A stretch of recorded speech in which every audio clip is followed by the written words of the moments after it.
I've written over 80 books at this point. And when people hear that, they're overwhelmed and it's incomprehensible and they can never imagine it. What I was doing is I was following the breadcrumbs. I did what was next in the moment for me to do.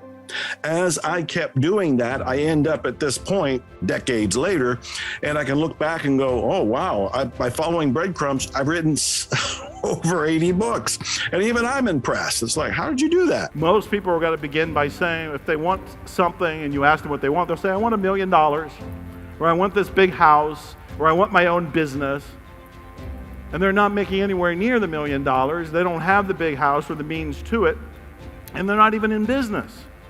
What Andres was doing was saying, I want to manifest a cup of coffee. Small, believable. At the time, a stretch for him. He was homeless. The next thing he did when he thought that was a fluke was going for manifesting lunch. You have to do a little bit at a time. I find this incredibly inspiring. Because today, this homeless to billionaire man has he may have more than 21 businesses now. When people say they don't know what to do or they don't know how to do it, they don't know what the next steps are, they don't know how to proceed, they don't know how to get from here to whatever the goal happens to be. I give them Theodore Roosevelt's quote where he says, do what you can with what you have right where you are. And then what happens is as you do that first step, the next step becomes apparent. You do that step, the next step becomes apparent. You can create the whole path that way.